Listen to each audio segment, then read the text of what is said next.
राजनीति किसे कहते हैं, इस वीडियो में हम देख। कार इस गहरे विश्लेषण में स्वागत है। खैर, हम हर दिन टीवी खोलते हैं और क्या देखते हैं?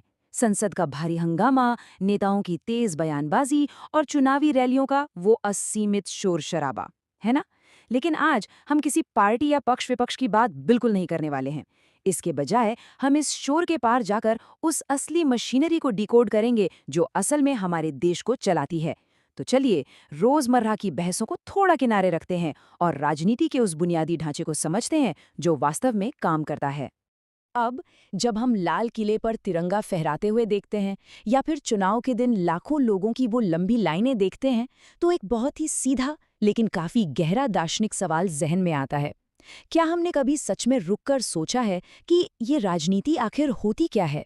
मतलब ये एक ऐसा सिस्टम है जो हर एक दिन हमारे चारों तरफ काम कर रहा है, फिर भी हम शायद ही कभी इसकी असल प्रकृति के बारे में गहराई से सोचते हैं।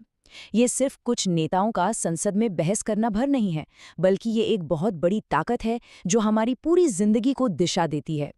तो चलिए सीधे इस परिभाषा पर आते हैं। राजनीति वो प्रक्रिया जहां नियम बनाए जाते हैं, फैसले लिए जाते हैं और देश या समाज को चलाने के लिए जनता की समस्याओं को संभाला जाता है।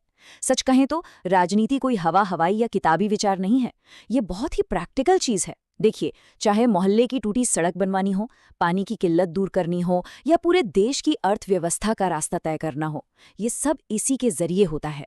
मूल रूप से ये एक बहुत ही ठोस संगठनात्मक टूल है जो पूरे समाज को एक साथ बांध कर रखता है।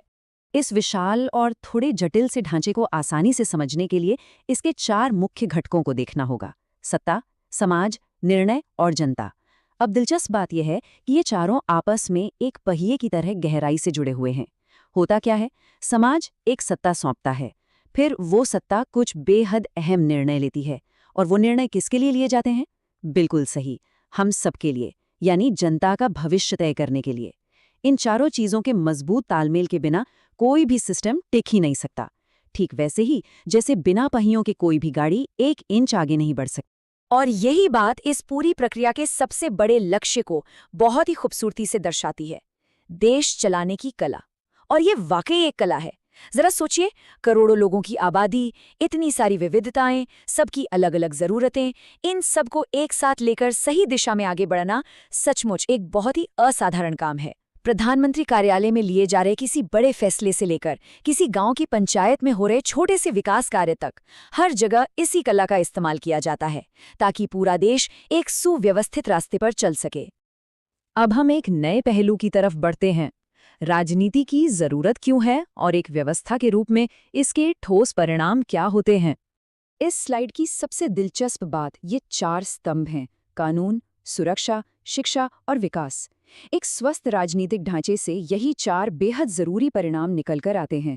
असल में यही वो नीतियां हैं जो ये पक्का करती हैं कि हमारी सड़कें सुरक्षित रहें, हमारे स्कूल आने वाली पीढ़ियों को तैयार करें और देश की अर्थव्यवस्था लगातार आगे बढ़ती रहे। राजनीति ही वो इकलौता जरिया है जिससे ये नीतियां बनती हैं और जमीन पर लागू होती हैं। आसान शब्दों में कहें तो किसी भी समाज के सर्वाइवल और तरक्की की ये सबसे मजबूत बुनियाद है। जरा एक पल के लिए कल्पना करते हैं कि अगर ये व्यवस्था अचानक से गायब हो जाए तो क्या होगा। बाईं ओर देखिए, राजनीति के बिना कोई नए कानून नहीं होंगे, कोई व्यवस्था नहीं बचेगी और पूरा का पूरा विकास वहीं रुक जाएगा। हर तरफ बस अव्यवस्था होगी। इसके ठीक उलट दाईं ओर नजर डालें, राजनीति के साथ एक काम करती हुई प्रणाली हमें मजबूत संरचना, एकदम स्पष्ट नियम और आगे बढ़ने की एक पक्की दिशा देती है। ये एक ऐसा गंभीर और बड़ा अंतर है जो तय करता है कि कोई देश तरक्की के शिखर पर पहुंचेगा या फिर पूरी तरह से बिखर जाएगा। तो इन सब बातों के बाद अंत में यही बड़ा सवाल बचता है: राजनीति देश के लिए कितनी जरूरी है?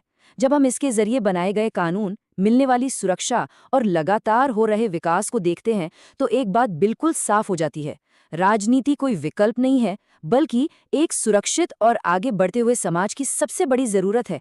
अगली बार जब भी टीवी पर राजनीतिक शोर शराबा सुनाई दे तो उस शोर के पीछे काम कर रहे इस असली बुनियादी ढांचे को जरूर याद रखिएगा। इस विश्लेषण में हमारे साथ जुड़ने के लिए आपका बहुत बहुत धन्यवाद।